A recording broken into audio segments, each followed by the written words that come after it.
AM driver, that's good.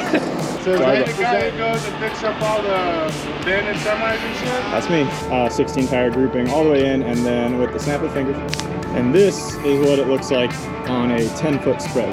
Hopefully it's a good video and it's not a video of me sliding off the side of the trailer.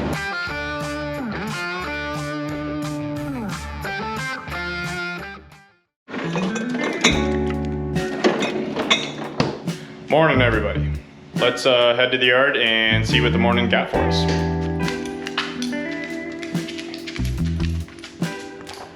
He's a little camera shy. Open sesame.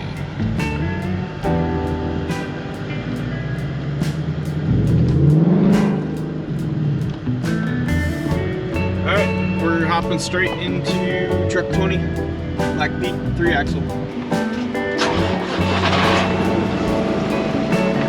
Good morning, everybody. It is currently maybe 10 a.m. We're here in the yard. As you guys saw, we started up the Black Peterbilt. We're gonna be headed en route to Morongo Valley, which is about 35 minutes northwest of us. We're gonna take the 10 westbound up to the 62 and up into Morongo Valley. Let me hop in the truck here and I'll explain the rest. All right, so as I said, we're going up to Morongo Valley this morning, and ironically, so last night I was, you guys saw the previous video, the day ended at, I think, I don't know, 4:30. And then from there, I began my on-call last night, and it was actually pretty slow up until 12:30 in the morning when I got a call that the fire department blew a steer tire while on the freeway, which is never a good sign for anybody, but yeah, my heart immediately was like, oh boy. But luckily they were able to get it over to the side safely. But yeah, it was a complete steer tire blowout down to the rim. Could have been really bad. I've seen a lot of bad steer tire accidents, so glad that they were okay. So at 12:30 in the morning, I responded in this truck and drove that fire truck right up on here, delivered it to the station. I'm sure they already have a new tire on it, back on the road. But then, like I said, ironically, this morning we are going to Morongo Valley, and we are meeting a company out of San Francisco, another tow company. They are called Auto Express Towing, I'm sorry. And we're gonna be meeting them up there with our Landau. They are apparently picking up a fire truck from the fire station up in Morongo Valley, and the truck and trailer combination that they're using. They have a Landau and truck similar to ours, but I guess they don't have a PTO on this particular truck. So they are requesting that we load the fire truck onto our truck, back it up to their Landau so that they can reload it onto their Landau. So that's what we're up to this morning. Kind of excited because I mean, I've done plenty of these, but I've never videotaped something like this, so we can do something new finally. Yeah, with that being said, let's go ahead and get going down the road. We're gonna, like I said, 35 minutes, we're gonna head down the road and we'll meet up with City Express Towing and get this job done. So let's go ahead and head up the road.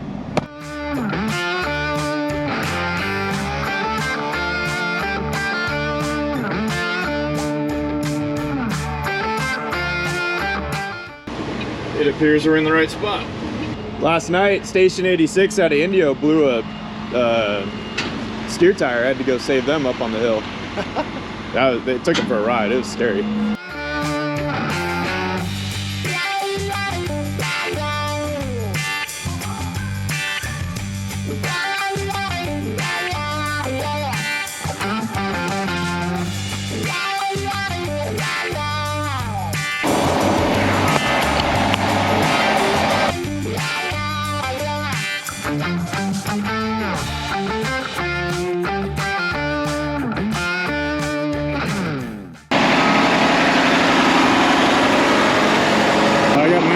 Sucked up a little bit, which raises my tailboard so that he can get under me, and then I'll roll the axles back and it'll suck the tail down onto him.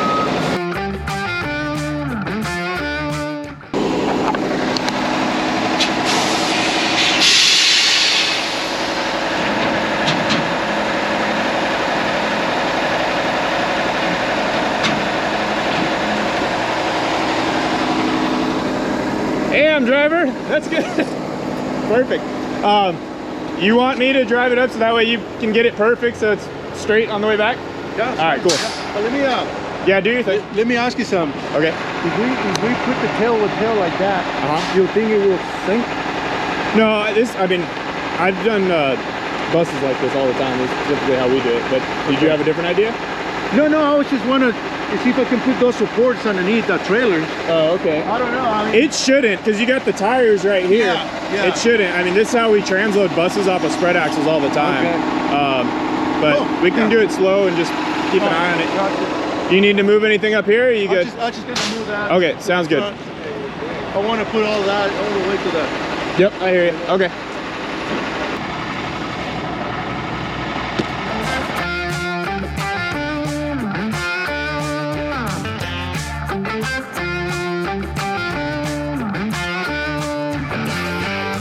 Alright, let me make sure I can get out from you. Is that like company policy video, or is that... No, I actually have a YouTube channel, so I have 150,000 subscribers for our Plaza Towing, our company. So is that the guy who goes and picks up all the abandoned semis and shit? That's me. Yeah, so You know his channel? I've seen a couple of his videos. Yeah. What's the channel name? Plaza Towing. Plaza, okay. Yeah, so yeah, we do. I videotape all the wrecks and stuff we do, and all the crazy shit, and just try to kind of document my day, and people eat it up. It's pretty cool. So this one's gonna be on there? Yeah. Yeah. So I'm just kind of like starting off the day. This is what I'm doing, and then I gotta go load up an excavator later. So I'm just kind of videotaping it. All right, as you guys see, I just rolled the axles forward a little bit, raised up the tail. Now we're clear to pull out. All right, you all good? All right, cool. Drive safe. Appreciate it. Thank you so much. Thanks, guys. Later. Thanks. All right. Off we go. Drive safe. City Auto Express Tow. Drive safe. Auto Express Tow. Nice truck. All right, guys. Let's head back to the desert, and I think we got an excavator to load up on the Cozad. All right, guys, so I guess we're not getting the gift that was bound for us. The story goes that Auto Express Towing, the dispatcher, was calling around yesterday looking frantically for someone to assist them, and he couldn't find anyone until he stumbled upon us. He was dealing with Orchidia, our dispatcher, and I actually didn't know this. Apparently Orchidia is a type of flower, and so that dispatcher sent the driver with a bouquet of flowers for Orchidia, like as a token of appreciation. And unfortunately, the package was not transferred because I was in and out of there too quick. So the thought that counts, that's pretty cool and very thoughtful. So thanks, guys, for that. And yeah, thanks for calling, and always a pleasure. Thanks. All right, we're gonna head back to the yard, and like I said, I think we have an excavator that we gotta load onto the Cozad for a Monday morning, 6 a.m. delivery to Los Angeles. All right, we are back to the yard. I'm gonna start up the Cozad, transfer my bag over to there, and we'll get the Cozad hooked up and get this 320 excavator.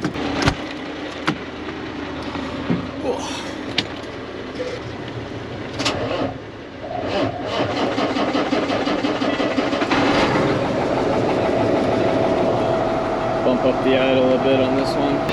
All right. So obviously we have a problem here with the winch cable.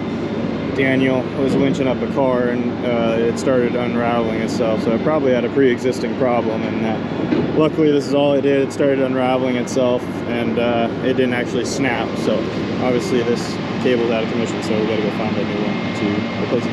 All right, go ahead and lock the winch in. Okay, go ahead and go in with it. Slow. Okay, keep going. Okay, right there. Okay. Have you ever changed out a winch cable before? Okay. So this set screw right here holds in. Here, yeah, come up here. So we'll go get the tools for it. So this set screw holds in this line at the end. And so that's why, I don't know if you've ever been told, you're always supposed to have like 4 or 5 wraps of cable on your drum. You can't, because if you were to like try to pull up a car, it's obviously just gonna pull it right out. Okay. So that's why you always have to make sure you have like 4 or 5 wraps, so that way it's not putting pressure on, because that's all that's holding the cable in. Yeah. But if you have that 4 or 5 wraps, then it puts pressure on the drum instead of that little set screw. Okay. That's really all just to hold the end in place. All right, so we're gonna have to get an Allen key to pull that out, and then we'll get a new cable, obviously. Okay, this should be what we need for that. So if you want to try to match up one of those, then I'll grab a cable. Okay. And just, yeah, all we got to do is just back that set screw out a little bit so we can get that cable out.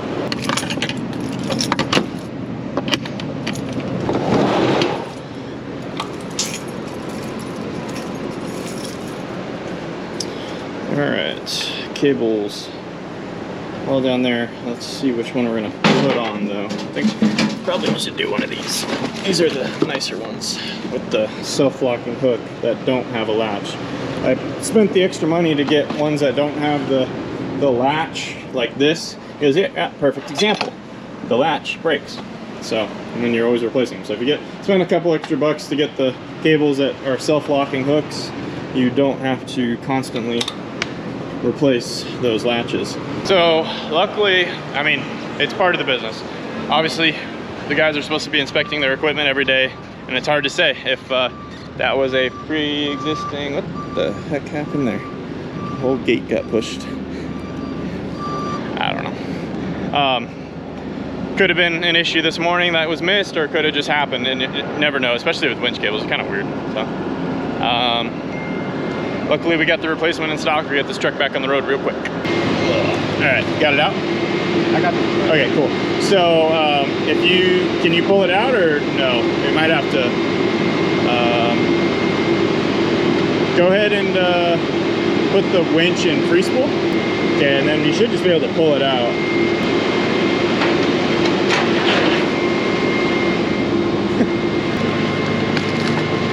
Screwdriver right here though.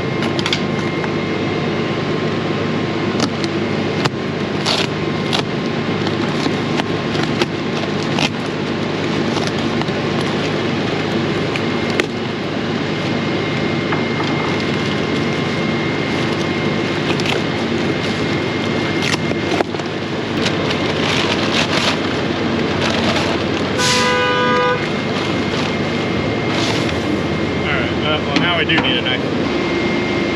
That's what happens when you winch up something and you catch it at the end. Hey, even though you needed a new one anyways, right?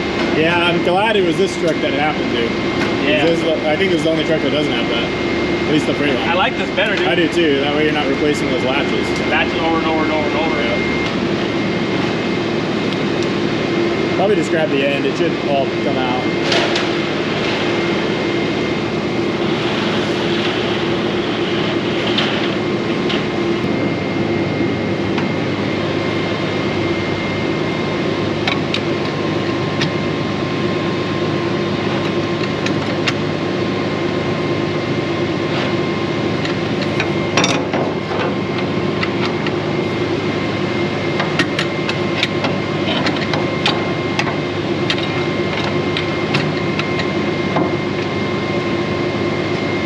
Come on this side real quick. Hold just like this. Up a little bit. Trying to pry the tensioner down. Did you see that? It's like a spark.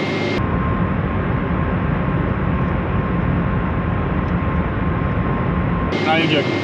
Was it? Yeah, it like there's like some sort of electrical. That was interesting. A lot easier when I can cut it. right in. You can release it. How about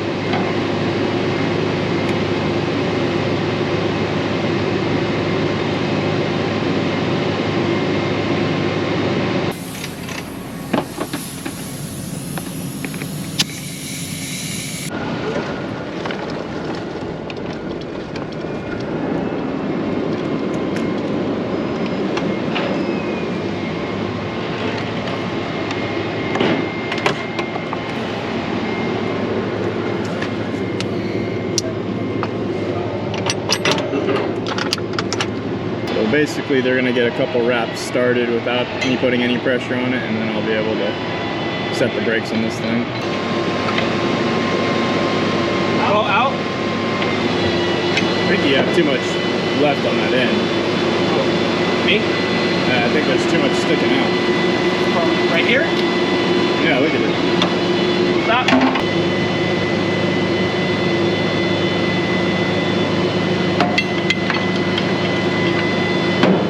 And then we hit it in. Yes. Yeah. Now we take the hammer. Go ahead and take the hammer. Okay, stop. Stop. Stop. Go ahead and just tap it in as he goes in. There you go. Go for it.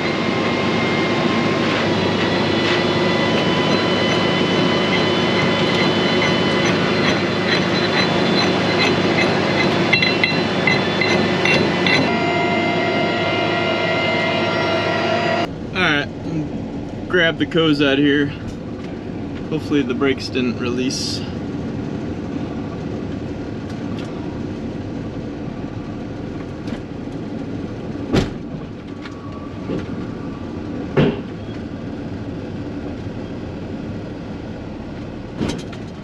Alright, do a little tug test here.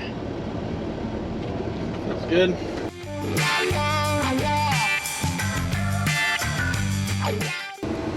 Alright, Darrell is taking this thing to Los Angeles, so we're gonna dump some fuel in it while we're empty, so that way we don't have to screw around with that while we're 10 feet wide here in a little bit.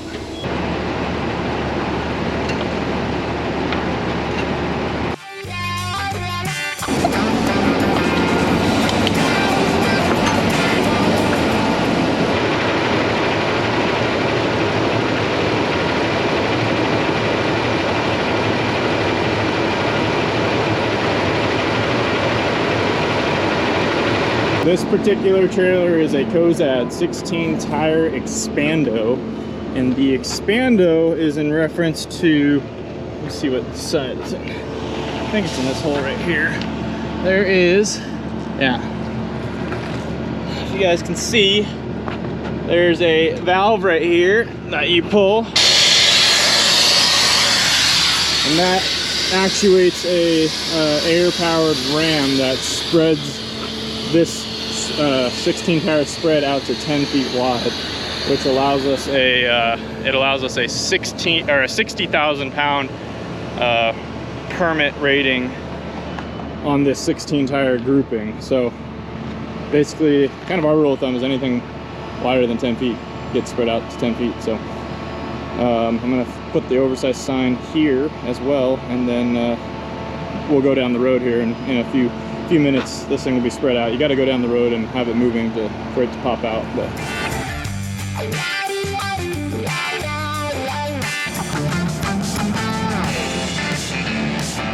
so there's our machine, Cat 320. We'll probably get set up over here somewhere so we can make this turn. Yeah, I don't think so. Usually we can, but they got a lot of equipment in here. Okay, back out we go. We'll have to do something different here. All right, guys, so this is the 8-foot spread, or 8.5 foot spread, I should say, 8.5 foot wide, 16 tire grouping all the way in, and then with the snap of fingers. And this is what it looks like on a 10-foot spread. So as you guys can see, that gap opens up pretty substantially, and we go to a 10-foot wide spread. You guys can see that the trailer deck up there and on that side is 8.5 feet wide, but then you get this extra space to take you out to 10 feet wide, and it slides along that rail there. So all right, there's a few things we got to prep to get this excavator over here. As you guys saw, it was over there. We'll have to get the oversized sign out of the way. We'll have to get these straps out of the way, so that way we can take the excavator right over the back and over. So I don't think I've shown you guys me taking one over the back yet. This is a West Coast style way of doing things.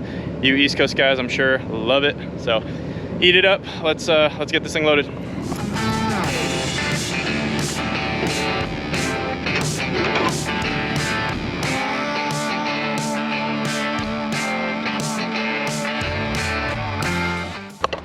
Well, let's go get our machine. My gloves right there. Don't let me forget, guys. Today we have a Cat 320 next gen machine. Sophie, if you could overlay the specs on this with weights and all that, that would be awesome.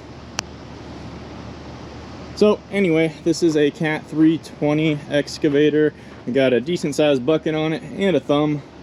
And yeah, we're gonna go ahead and load this thing up. So right now I'm just kind of looking it over, making sure there's no obvious damage, any leaks, anything like that. This thing is going all the way to LA, so we're just making sure that the, you know, Cat already did it, but just making sure that while it was sitting here, nothing has happened.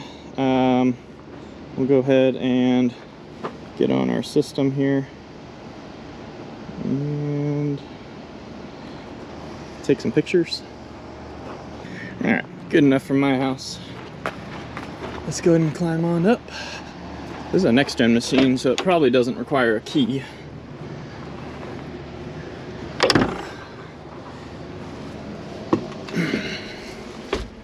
Oh, look at that, it's already welcoming us. Okay. Let it do its boot up. Let it do its thing. Got cameras all the way around. Got a little pitch indicator. Let's turn the music off if we can. Hello. Where's the radio on this thing? Must be. Wow, look at all that. This thing's got all kinds of stuff going on. Mute. There we go. Okay. So let's go ahead and start her up.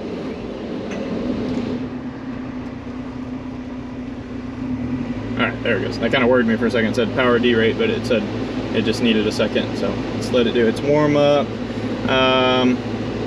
Yeah, so this is a next gen machine. I'm not even an excavator operator or any equipment operator. I just load them. But I think next gen machines are really cool. They have a lot of new technology with them that comes with them, like grade assist and all that stuff that's built into the machine rather than having like any extra GPS. So that's pretty cool stuff. We'll just cancel that. We don't got time for that. Let's just make sure we're in the correct modes.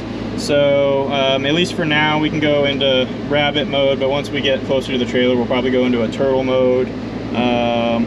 Everything else looks okay, so we'll go ahead and activate our hydraulics. That flipped that little lever up, and then we'll just go ahead and start picking up the stick. We can probably close the thumb up. Boom. Love the power of an excavator.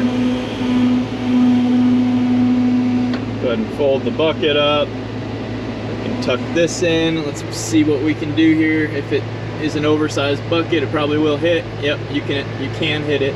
Oh wait, actually. Oh, that's weird. Why did it do that? I like barely touched it and it seemed like the whole arm just dropped. But maybe it's because I hyperextended the cylinder and maybe it did max out. Anyway, let's go ahead and just put this back out. It's really sensitive on the out stroke. On the up stroke, it's not. I mean, that makes sense. You're lifting weight on the up and it's just letting out on the... Anyway, let's go ahead and track this bad boy over. Super smooth controls on this thing.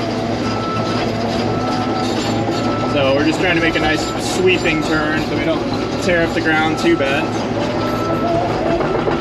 Oh, this thing gets moving. Check that out. Moving.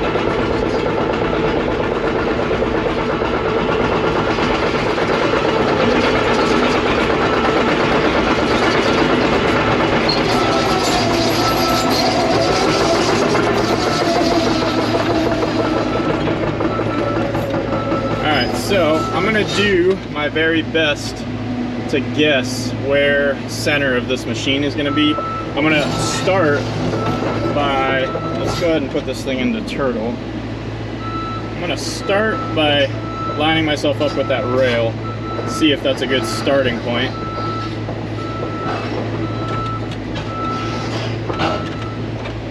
Looks like we need to go over a bit. So what I'm doing is I'm comparing sides, and it looks like we're over and then we're over. So I'm just gonna back straight up again.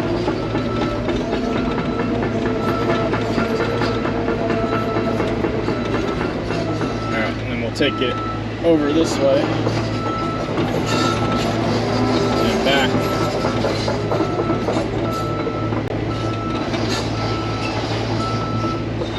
Let's give that a look-see. Oh, now we're too far the other way. So it probably is going to be right where we thought it was going to be, right in line with that rail. So I'm not an expert at going over the back. We don't, I mean, we do it, but not very often. Darrell does a lot more than me. This is primarily the truck he drives.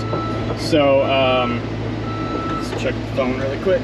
Okay, so this looks a lot better, guys. This looks a lot better. So I'm just gonna kind of get it where I think it is. We can actually go back that way a little bit.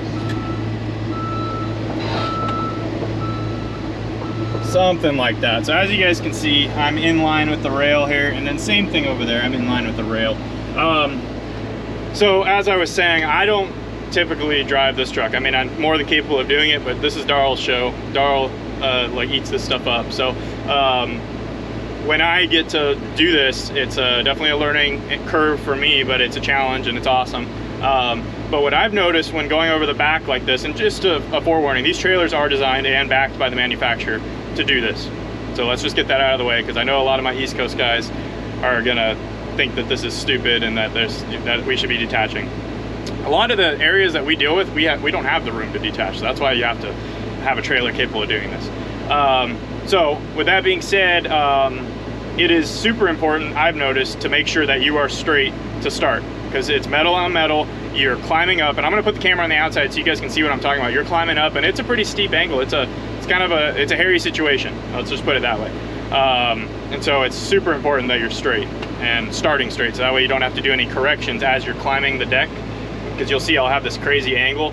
You want to make sure that you're straight so that you don't have to make those corrections. That's when you get sideways and you can slide this thing off the side of the trailer. So let me hop on out. Let's just do a verification check here. Check how we're looking. So that looks pretty good there, and then that looks pretty good. We can go over that way just a little, but I think we have the machine angled that way anyway, just a touch. Yeah, just a little bit. We have it over that way just a little bit, so it'll kind of naturally go that way, and then we can correct it once we're up. Yeah. Okay, well, let's go ahead and set you guys up here. You guys can see how this is done. I am by no means no expert at this, but Hopefully it's a good video and it's not a video of me sliding off the side of the trailer. Let's make it happen.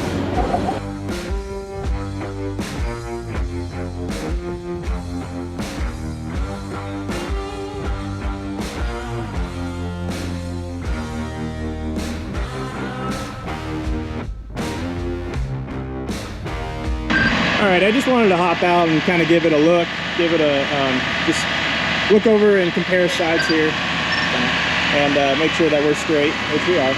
So it looks pretty good. We're trending this way, which is okay. That's kind of the direction we need to go, just a little bit. So let's go ahead and continue coming forward, and then we'll spin the stick here in a second.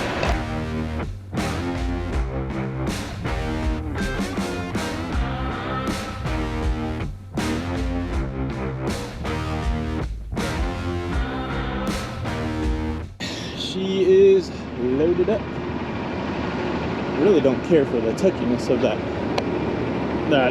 stick, or I don't know what they call that. I think it's boom and stick. I might be wrong, but I'll call that the stick. The bucket end of it, I wasn't a fan of how touchy that is. It's like you drop it out and it like wants to fall. But oh well. All right, she is loaded up. Our philosophy here, might be asking why we have all this room up here. You can get like 42,000 on the drives, you can get 60,000 on the trailer. So basically we try to get it as in the well there as far back as we can, because you can load up this pretty good. And this machine isn't necessarily a heavy machine for this trailer, so we know we're not overweight on the 60,000 there. Could potentially on the drives if you go back too far. All right, let's chain her down.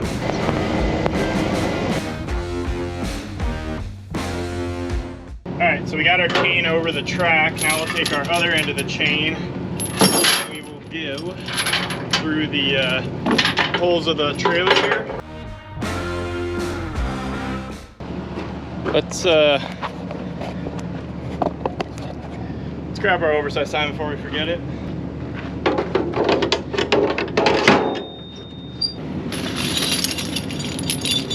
Same deal over here. Go over, go up a little high, get some good bite on it. Grab ourselves a binder.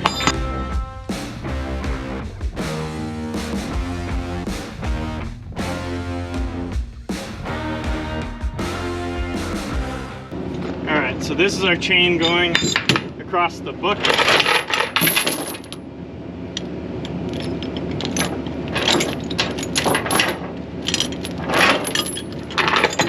Put this kind of right in there.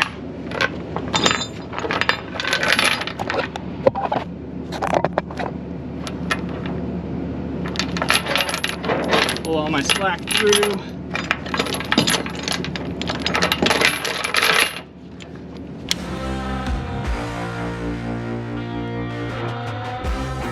Alright, here it goes. All we got left is that one chain and flag, so couldn't do that. Ugh.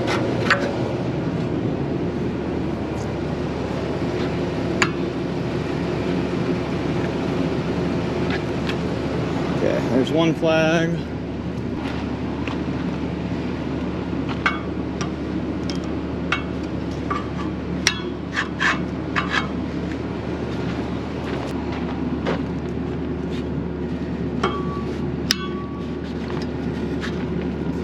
Flag.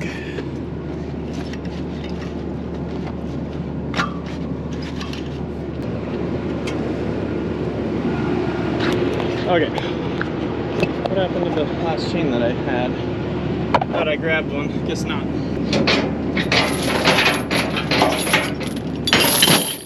Okay, I'm gonna set this thing up and pull out of here.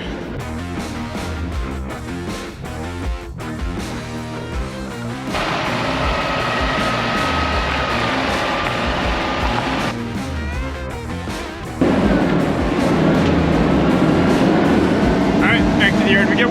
All right, guys, we have our Cat 320 all backed into a spot here at the yard. Truck's all fueled up, everything's all checked out, and this thing is ready to go to Los Angeles Monday morning for a 6 a.m. delivery. So with that being said, I think I'm gonna go ahead and end the video here. Roberto just got back from Fontana, and truck's all fueled up. He's gonna go grab lunch, kind of just chill out for a second, and then in about 2 hours I told him to head out again. We got another one going to Victorville, tractor only. So Roberto is the on-call guy today, so that's why he's going to be doing that. But you know, everyone needs rest and everyone needs lunch and everyone needs a little bit of downtime, so told him to go home and rest up a little bit and then back out on the road. And yeah, it's a grind, but that's what we do, right? So I think I'm going to end it there. Thanks for watching, guys. As always, like, comment, subscribe. Let me know in the comments what you thought about the video. See you on the next one. Thanks for watching, guys.